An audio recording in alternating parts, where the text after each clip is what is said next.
হরে কৃষ্ণ কৃষ্ণ কৃষ্ণ হরে হরে। নমস্কার প্রিয় বন্ধুরা, শেয়ার মোটিভেশন চ্যানেলে আবারও একটা নতুন পর্বে আপনাদের সবাইকে স্বাগত। বন্ধুরা, শনিবার হচ্ছে শনিদেবের বার, যিনি আমাদের সকলের কর্মফলদাতা। এই শনিবারে কিছু সামান্য কাজ করলে শনিদেবের শনির দশা কাটে এবং আমাদের জীবনে এসে পড়ে শনিদেবের বিশেষ কৃপা। এবং শনিবার দিন কোন খাবার খেলে শনিদেব বিশেষ খুশি হন, শনিবার দিন কি খেতে নেই এবং শনিবার দিন নিরামিষ খেলে কি হয়, শনিবার দিন কোন জিনিসটি বালিশের তলায় রেখে ঘুমালে আমাদের সৌভাগ্যের উদয় হয়, এই সব কিছু বন্ধুরা আমরা আজকের এই ভিডিওতে জানবো। তাই অবশ্যই কিন্তু বন্ধুরা আপনারা ভিডিওটি সম্পূর্ণরূপে দেখবেন। এবং বন্ধুরা, ভিডিওটি যদি ভালো লাগে তাহলে অবশ্যই একটা লাইক করবেন এবং আমার চ্যানেলে নতুন হয়ে থাকলে সাবস্ক্রাইব করে আমার পাশে থাকবেন।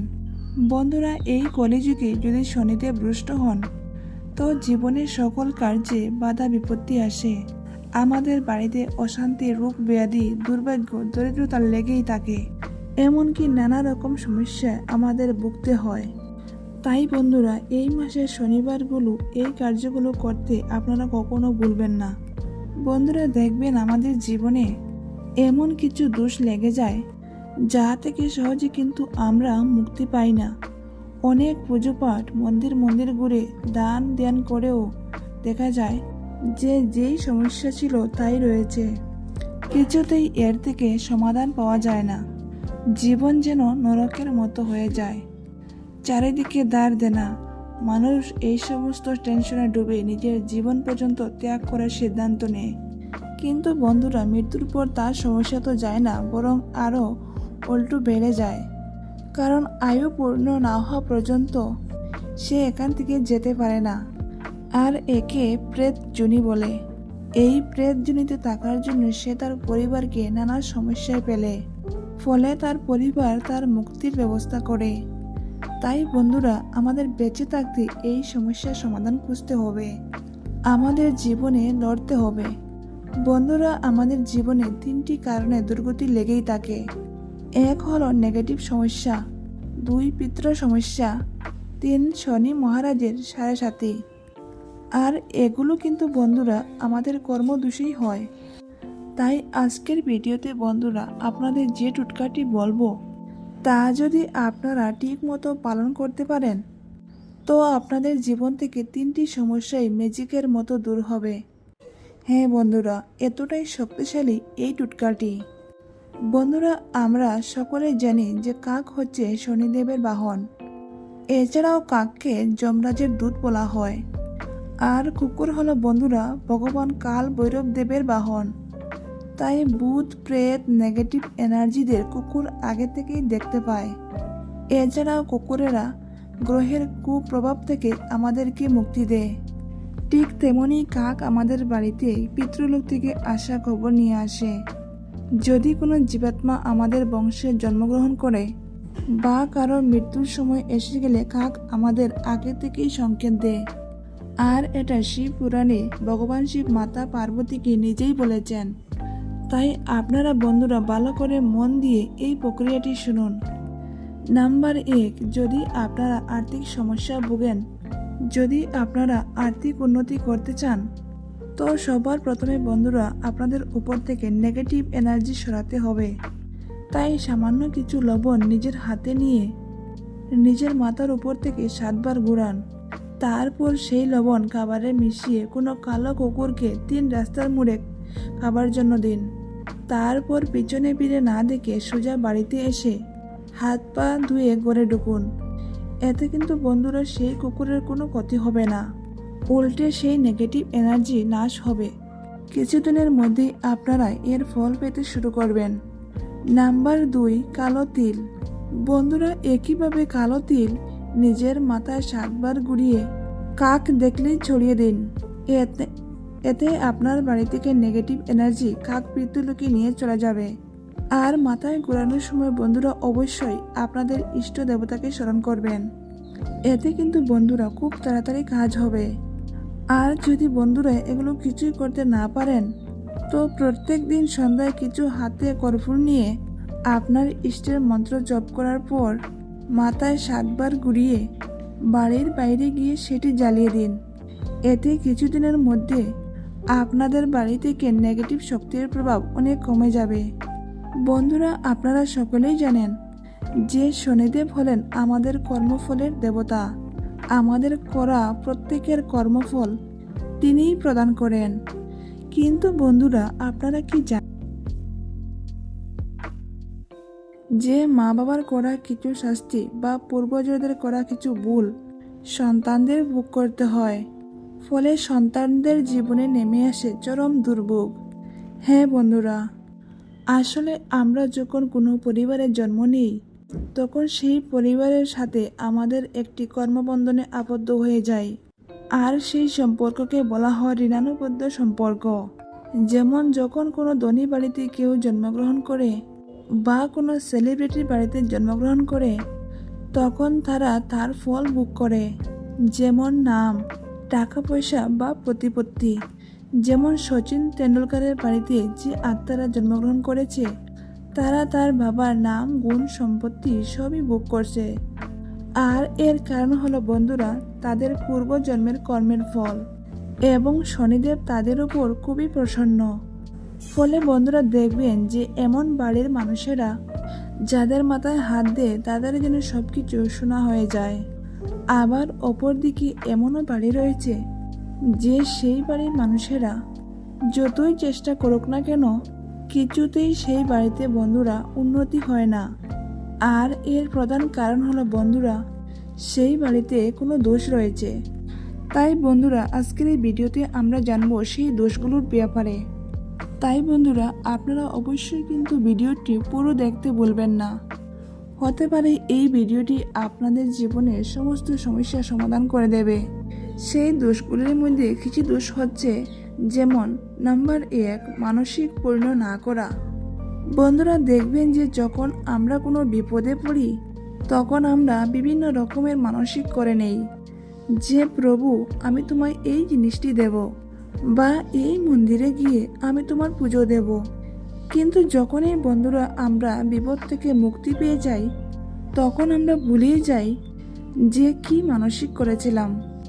আর এর ফলস্বরূপ বন্ধুরা যখন আমাদের মৃত্যু হয়ে যাবে তখন সেই ঋণ আমাদের উপর চেপে যায়, আর তখন এই ঋণ থেকে মুক্ত না হওয়া পর্যন্ত আমাদের আত্মা মুক্তি পায় না। ফলে সেই পরিবারে দেখা দেয় তখন বিভিন্ন ধরনের সমস্যা।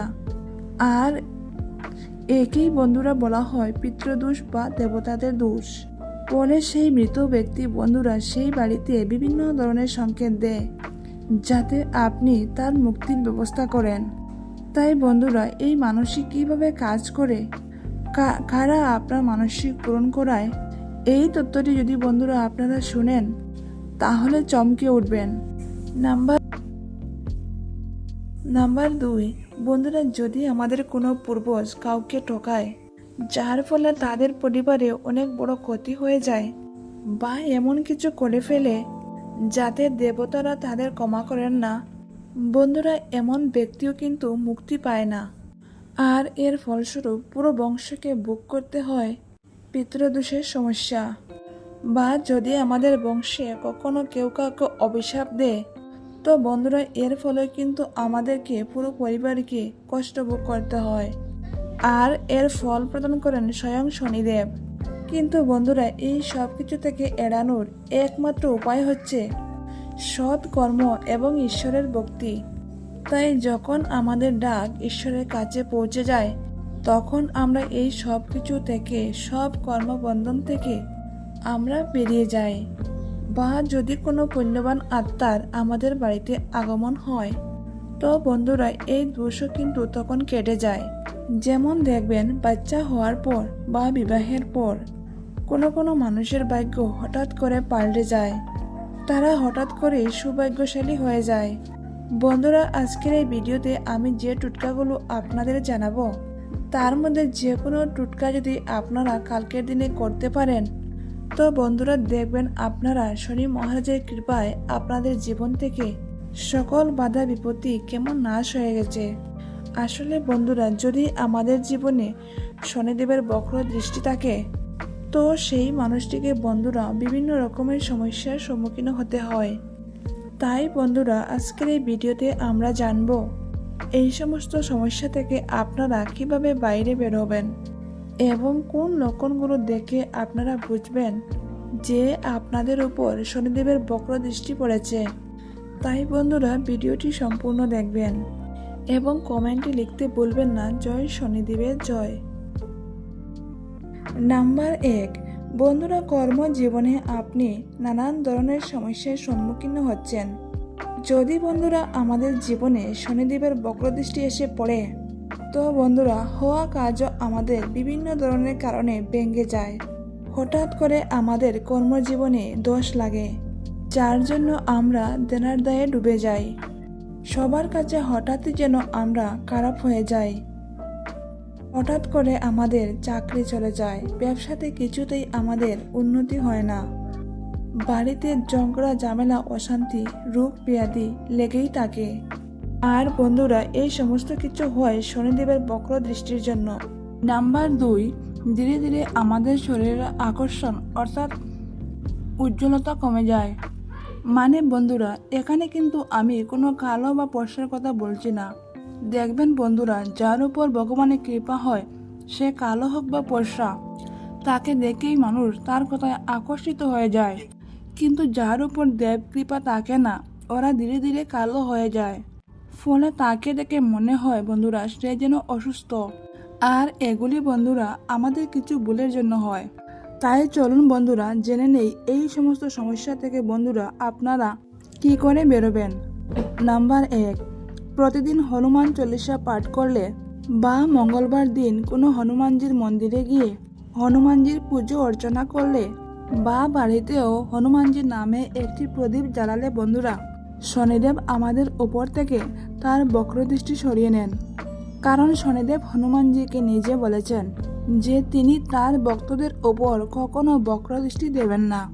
নাম্বার 2, শনিবার দিন কোনো শনি মন্দিরে গিয়ে সামান্য সরিষার তেলের একটি প্রদীপ জ্বালালে এবং ভগবানের প্রিয় প্রসাদ যেমন সাদা বাতাসা, সাদা যে কোনো সুগন্ধি ফুল দিয়ে ভগবানের পুজো অর্চনা দিলেও শনিদেব খুবই প্রসন্ন হন। নাম্বার 3, গরু কুকুর ও কাককে যদি আমরা তিল মিশ্রিত খাবার খাওয়াই, তো শনিদেব বন্ধুরা এতেও কিন্তু খুবই প্রসন্ন হন। বন্ধুরা আজ রাতে আপনারা কিছুটা কালো তিল, 9টি অরহরের ডাল এবং 9টি লবঙ্গ কালো কাপড় দিয়ে বেঁধে আপনাদের মাথার উপর দিয়ে 1 লহমায় 7 বার ঘোরাবেন এবং ঘোরানোর সময় বন্ধুরা আপনারা ওম শাম শনিশ্চরায় নমঃ এই মন্ত্রটি বলবেন। মন্ত্রটি আপনারা 7 বার বলবেন এবং তারপর জিনিসটি আপনারা আপনাদের বালিশের তলায় রেখে দিবেন এবং পরের দিন আপনারা আপনাদের বাড়ির চারপাশে যে কোনো একটি অশ্বত্থ গাছের তলায় পুঁতে দিবেন এবং অশ্বত্থ গাছে আপনারা আপনাদের মনের বাসনা এবং যে দুঃখ দরিদ্রতায় আছেন তা অশ্বত্থ গাছকে বলবেন। দেখবেন বন্ধুরা সেই রাতেই হয়তো আপনাদের স্বপ্নে শনি মহারাজ আসবেন। তাই চলুন বন্ধুরা এবার আমরা জানি শনিবার কি কি খাওয়া উচিত এবং কোনগুলি খেতে নেই। বন্ধুরা শনিবার দিন মুগ ডাল, পনির, লাউ, ডালের খিচুড়ি এবং কালো তিল খাওয়া অত্যন্ত শুভ। কিন্তু এই দিন বন্ধুরা কালো তিল ও লবঙ্গ কিনে আনা কিন্তু মোটেই শুভ নয়। এবং যে শনিবার আপনারা শনিদেবের পুজো অর্চনা করবেন, পারলে সেই দিন অবশ্যই নিরামিষ আহার গ্রহণ করুন এবং সরষের তেলের বদলে পারলে আপনারা এই দিনে সাদা তেল দিয়ে রান্না করুন। এছাড়া এই দিনে আপনারা বেশি করে তেল মশলাযুক্ত খাবার খাবেন না, আমিষ খাবেন না, পেঁয়াজ রসুন এবং পোড়ানো জাতীয় খাবার থেকে আপনারা বিরত থাকবেন এবং প্রতিদিনই আপনারা বাড়িতে হরে কৃষ্ণ মহামৃত্যুঞ্জয় মন্ত্র এবং হনুমান চালিসা পাঠ করুন। এছাড়া শনিবার দিন অন্ন বস্ত্র দান করা বা কোনো পশু পাখিকে আহার খাওয়ানো শনিদেব অত্যন্ত প্রসন্ন হন। তাই বন্ধুরা শনিবার দিন এই সামান্য কাজগুলো করতে আপনারা ভুলবেন না। বন্ধুরা এই দিনে ভগবান শিব এবং ভগবান বিষ্ণুর পুজোর আরাধনায় এক বিশেষ ফলপ্রাপ্তি হয়। তাই এই দিনে বন্ধুরা আপনারা অবশ্যই ভগবান শিব এবং ভগবান বিষ্ণুর মন্ত্র উচ্চারণ করুন। এই মন্ত্র জপ করতে একদমই ভুলবেন না। তাই পারলে আপনারা আজকেই রাত্রে মহামৃত্যুঞ্জয় মন্ত্র জপ করুন। নাম্বার 2, বন্ধুরা লবণ আমাদের জীবনে একটি গুরুত্বপূর্ণ উপকরণ। খাবারে লবণ না হলে সেই খাবারের গুণমাত্রা একদমই কমে যায়। কারণ বন্ধুরা সাইকো বলছে যে কোনো মানুষ লবণ ছাড়া বেশি দিন বাঁচতে পারে না। এছাড়াও জ্যোতিষশাস্ত্র অনুসার আমাদের স্পিরিচুয়াল জগতেও কিন্তু লবণের এক বিশেষ ভূমিকা রয়েছে। লবণ নেগেটিভ এনার্জিকে শোষণ করে নেয়। তাই এর জন্য বন্ধুরা বলা হয় যে কোনো শত্রুর বাড়ি থেকে বা কোনো পাপী ব্যক্তির বাড়ি থেকে লবণ কখনো নিতে নেই। এমনকি কারো কাছ থেকে কখনো লবণ ধার হিসাবে নিতে নেই। এছাড়া বন্ধুরা লবণের মাধ্যমে নবগ্রহকেও শান্ত করা যায়। ফলে সেই ব্যক্তির জীবনে আবার সুখ শান্তির মুখ দেখে ও মান সম্মান জীবনে প্রাপ্ত করে। তাই জ্যোতিষশাস্ত্রে লবণের ব্যাপারে কিছু বিশেষ উপায় বলা হয়েছে, যা করে আপনারা আপনাদের দুর্ভাগ্যকে সৌভাগ্যে পরিণত করতে পারেন। বন্ধুরা হঠাৎ করে যদি আপনারা দেখেন যে আপনাদের বাড়ি থেকে সুখ শান্তি চলে যাচ্ছে, তো আপনারা কি করবেন? একটি কাচের গ্লাস নিয়ে তাতে জল ও লবণ মিশিয়ে আপনাদের বাড়ির দক্ষিণ পূর্ব দিকে সেটি রেখে দিন। পারলে আপনারা সেই গ্লাসের পিছনে একটি লাল রঙের আলো জ্বালিয়ে দিন এবং যখন সেই গ্লাসের জল ধীরে ধীরে শুকিয়ে যাবে, তখন আপনারা গ্লাসটি ধুয়ে আবার এই প্রক্রিয়াটি করুন। কিছুদিনের মধ্যেই বন্ধুরা এই জল আপনাদের বাড়ি থেকে সমস্ত নেগেটিভ এনার্জিকে শোষণ করে নেবে। ফলে আবার সুখ শান্তি ফিরে আসবে আপনাদের বাড়িতে। এছাড়া বন্ধুরা আপনারা রাতে ঘুমানোর আগে 1 চামচ লবণ আপনাদের মাথার উপর থেকে 7 বার ঘুরিয়ে আপনারা বাড়ির বাইরে গিয়ে সেটি ফেলে দিন। এইভাবে বন্ধুরা আপনারা 3 থেকে 4 দিন করুন। অথবা রাত্রে ঘুমানোর আগে আপনারা 1 চামচ লবণ জলে মিশিয়ে ভালো করে হাত পা ধুয়ে তারপর ঘুমান। দেখবেন রাত্রে ভালো করে ঘুম হয়েছে এবং রাহু কেতুর অশুভ প্রভাব আপনাদের জীবনে পড়বে না। অথবা যদি বন্ধুরা আপনাদের বাড়িতে কিছুতেই ঝগড়াঝাটি এই সমস্ত ছাড়ছে না, তো বন্ধুরা আপনারা কি করবেন? কিছুটা সন্দক লবণ একটি কাচের গ্লাসের মধ্যে রেখে তা আপনাদের বাথরুমে রেখে দিন, অথবা একটি লাল কাপড়ের মধ্যে বেঁধে এই লবণ আপনারা আপনাদের দরজার উপরে টাঙিয়ে দিন। দেখবেন কিছুদিনের মধ্যে বন্ধুরা আপনাদের বাড়িতে আবার সুখ শান্তি ফিরে এসেছে। কিন্তু বন্ধুরা এই লবণ আপনারা সপ্তাহে সপ্তাহে চেঞ্জ করতে ভুলবেন না। হরে কৃষ্ণ হরে কৃষ্ণ, ওম নমঃ শিবায়, জয় শনিদেবের জয়। বন্ধুরা আজকের মতো ভিডিওটি এখানেই শেষ করছি। আবারও দেখা হবে নতুন কোনো পর্বে। ততক্ষণ আপনারা ভালো থাকুন, সুস্থ থাকুন ভগবানের কৃপায়। ভিডিওটি সম্পূর্ণরূপে দেখার জন্য আপনাদের অসংখ্য অসংখ্য ধন্যবাদ।